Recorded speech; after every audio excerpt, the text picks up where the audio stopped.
il est double chez les jeunes communément appelés les jeunes de la loi 101. Donc des jeunes nés ici ou ayant été scolarisés au Québec. Ça relève vraiment, c'est un grand défi pour le mouvement indépendantiste. L'intégration économique, c'est le premier levier en termes d'intégration, mais également en termes de sentiment d'appartenance à la société québécoise. Donc, c'est un réel défi pour le mouvement indépendantiste. Il est tout à fait anormal que des jeunes Québécois qui connaissent très peu le pays d'origine de leurs parents soient confrontés à un taux de chômage aussi élevé. Pensons aux jeunes des communautés racisées, par exemple. Alors, je vais poursuivre avec notre troisième panéliste, Marcella Valdivia. Merci, Irlande. Merci d'être là présent. C'est un lundi matin, excusez-moi, c'est un lundi soir.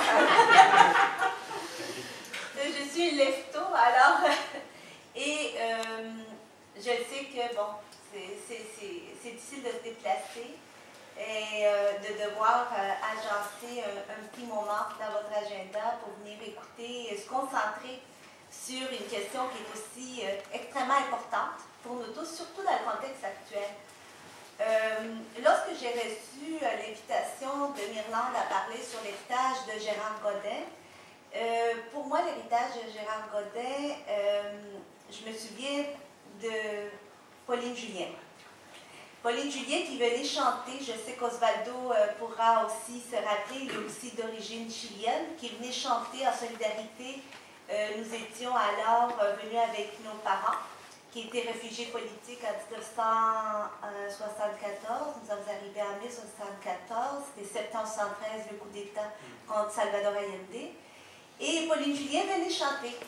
Et elle arrivait avec Gérard Godin, et très simplement, avec une générosité de cœur, et les portes étaient alors ouvertes, et c'est certain que nous n'avons jamais dérogé du projet commun.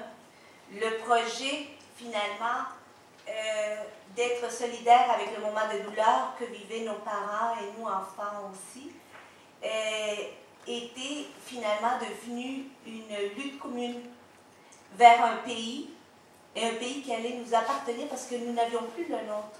Nous étions réfugiés politiques. Un réfugié politique, justement, Pierre Serré a bien fait d'expliquer la différence. Nous ne sommes pas tous des immigrants. Il y a aussi des réfugiés politiques. Je connais, comme Irlande, la plupart des Haïtiens sont persécutés. Et cette persécution politique fait en sorte qu'il est tout à fait normal d'arrimer un projet québécois d'indépendance avec cette volonté de vouloir vivre et partager un pays. Parce que nous ne l'avons plus, notre pays. Alors, tout à fait naturel de partager votre rêve, qui devient un rêve commun. Vous savez, il n'y a pas si longtemps que j'ai su que j'étais quelqu'un de première génération. Juste pour vous dire comment l'intégration avait été, j'étais convaincue que j'étais de la deuxième génération. C'est mon fils qui m'a dit, mais non, maman, c'est moi qui est Québécois, un immigrant de la deuxième génération. De la deuxième génération, ça devient très compliqué pour nous de vouloir s'identifier toujours dans des cases très particularisées qui finalement ne reflètent pas la réalité vécue au quotidien, qui est une intégration quotidienne qui est au-delà de ces cases-là, où on veut bien nous mettre immigrants issus de première génération, deuxième génération, etc., et non pas des Québécois tout court. En effet, on m'a dit que vu que j'étais venue au Chili, j'avais fait les 10 premières années au Chili, j'étais venue avec mes parents, j'étais de la première génération d'immigrants. Et que mon fils était rendu à la deuxième génération. Pourtant, moi, je vois un Québécois tout à fait pour n'importe quel autre petit Québécois, élevé à moitié à Montréal, moitié à Saint-Hilaire, sur la rive sud de Montréal. Aussi, je voudrais, quand on m'a demandé que le débat aujourd'hui s'inscrivait dans la question de l'héritage de Gérard Godin, pour moi, Gérard Godin, je sais pas, je prends le métro, et c'est le poème « Quand on sort du métro Mont-Royal » qui vient me chercher au cœur et qui dit ces immigrants qui se lèvent très tôt. Je ne me souviens pas des paroles exactes, et en effet, nos parents gens comme moi. Je me lève tôt, là. Normalement, je me lève à 4h30, 5h du matin. C'est pour pouvoir faire ma première journée de travail qui est à la maison. Et après ça, on continue la deuxième journée de travail qui est finalement le travail à la cour comme avocate. Et je me rends compte que tout le monde est tellement fatigué à 9h le matin, à l'appel du rôle, que je crois que souvent on fait la paix. Et on trouve on doit faire des consentements. Et à cause qu'on a déjà eu, on arrive tous fatigués, que ce soit avec une première journée de travail, que ce soit à cause du pont, etc., les embouteillages. Le vivre ensemble, finalement, tout ça pour dire, est une question qui est difficile et qui s'apprend des médiateurs. Le législateur, avec des lois, que ce soit des projets de loi référendaires, que ce soit des projets de loi sur l'immigration, et vient mettre en place des lois communes. Comme médiateur, afin de mieux nous aider avec le contrat social qui signifie de vivre ensemble. Là-dessus, nous avons eu, bien sûr, le dernier projet avorté sur le projet référendaire. Cette loi référendaire, je suis allée revoir quelques passages. Dans cette loi, je ne sais pas si vous l'avez déjà eu l'occasion de la lire, le projet de loi référendaire du dernier, le préambule. Souvent, au préambule, on dit beaucoup de... Ce sont finalement les attendus qui sont les plus importants.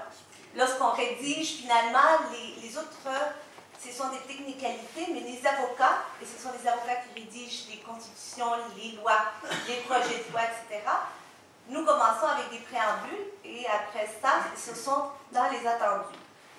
Alors, dans ces attendus, et ce projet de loi qui est vraiment de toute... il y a beaucoup de... Je pense qu'il y avait du poète dedans, dans la rédaction.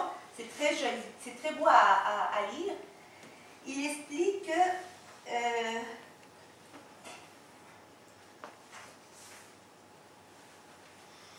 bon, non, et ça, je vais choisir des passages un peu au hasard, mais après ça, je vais vous citer celui que je voulais, qui m'intéressait. Alors, il dit « Notre culture nous chante, nous écrit et nous nomme à la face du monde. Elle se colore et elle s'accroît de plusieurs apports.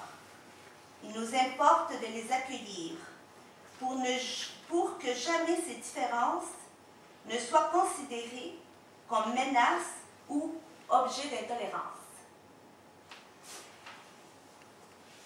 Et ces cultures, finalement, sont peut-être les immigrants sur l'immigration, les Québécois d'autres origines, qu'on veut ici faire référence. J'évite, étant donné qu'on est dans un panel de décideurs, finalement, des gens qui sont très intéressés, vont avoir une influence sur les lois, sur le législateur, qui peuvent avoir une oreille attentive, que le prochain projet référendaire, on parle vraiment, on ne dit pas que les immigrants ne sont pas seulement ceux de première génération, mais il y a d'autres immigrants qui ont bâti le Québec. Et je pense aux parents d'amis qui sont arrivés dans les années 50, qui sont arrivés dans les années 1700 et 1500. Les spécialistes, Myrland pourrait mieux nous entretenir sur ce sujet, d'ailleurs, et qui explique que l'immigration d'autres origines, autres qu'anglophones et francophones, a toujours existé au Québec. Et qu'elle fait partie de la trame, finalement, de ce que nous sommes aujourd'hui.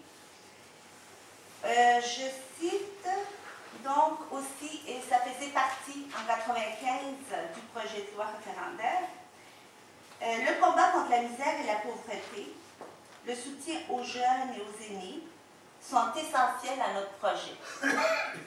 Les plus démunis d'entre nous peuvent compter sur notre solidarité et sur notre sens des responsabilités. Le partage équitable des richesses étant notre objectif, nous nous engageons à promouvoir le plein emploi et à garantir les droits socio-économiques, notamment le droit à l'éducation, le droit aux services de santé ainsi qu'aux autres services sociaux. Ce projet et ses idéaux sont extrêmement importants aujourd'hui de mettre de l'avant dans le cadre de toutes ces discussions, même si ce n'est pas le sujet, je fais un petit aparté, sur toute la question qu'on a eu, le débat sur la charte des valeurs québécoises.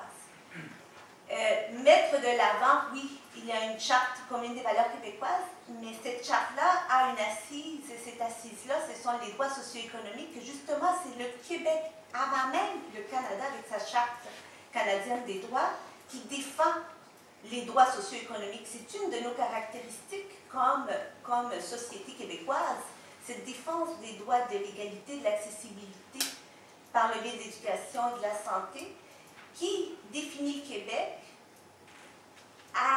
contrairement à la charte canadienne. Tantôt, M. Paquet nous a rappelé que cette charte canadienne nous a été imposée. En fait, c'est vrai, parce que cela a été fait au rapatriement de façon unilatérale. Et voilà où nous en sommes. Tant et aussi longtemps que le Québec n'est pas indépendant, n'est pas souverain, nous serons toujours à devoir aller jusqu'en Cour suprême afin de nouveau vérifier si tel projet de loi est ou non conforme à une charte canadienne qui n'est pas la charte québécoise que l'on a déjà adoptée. Cette charte québécoise, je vous rappelle, a été adoptée en 1975, avant l'arrivée du Parti québécois. Donc, c'est tout à fait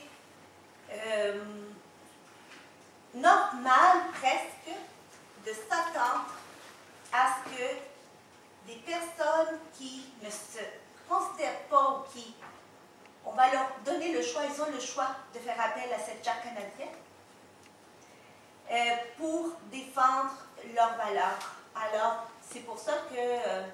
Frémont, qui a déjà justement été mon professeur en droit constitutionnel à l'Université d'Ottawa, qui a été le président, fait la sortie de la Commission des droits de la personne et de la jeunesse, à l'effet que cette charte devait à ce moment-là aller avoir un mur, et non pas un mur immigrant, mais un mur de charte, de droits individuels, allait avoir un mur, et que ce mur allait devoir être combattu jusqu'en Cour suprême ou aller faire des études. Et c'est le gouvernement des juges qu'on a appelé lors de l'adoption des chartes par André Morel, qui est un des juristes les plus savants sur cette dynamique-là. C'est qu'on laisse aux juges de décider finalement de nos lois.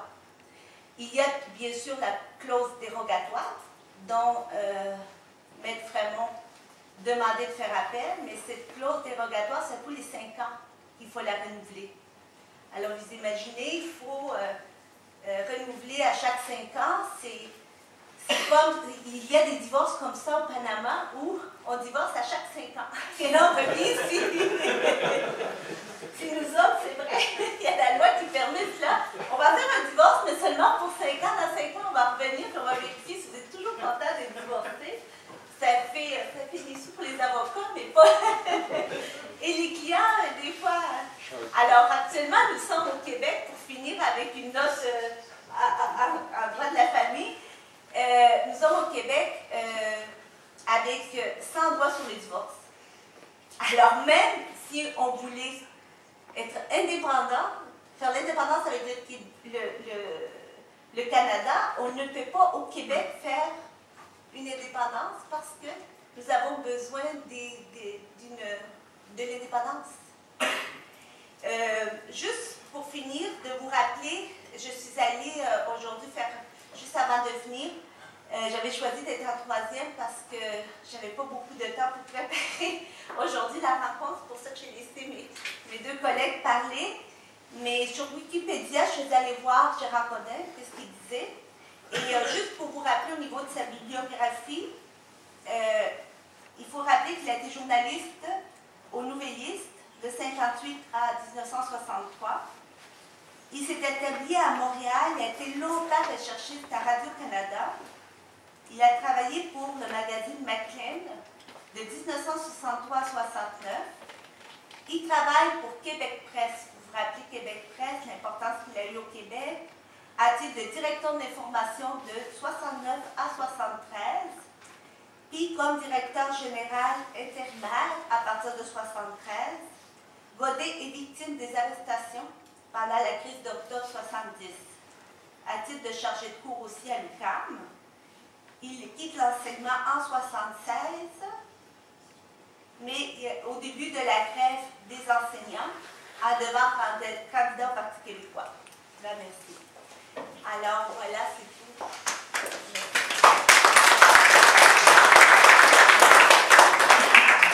Alors, je remercie nos 3 panélistes et nous allons, maintenant, je vous invite à vous présenter au micro pour poser des questions. Vos questions peuvent s'adresser à l'un ou l'autre des 3 panélistes et vous pouvez aussi aller le commentaire.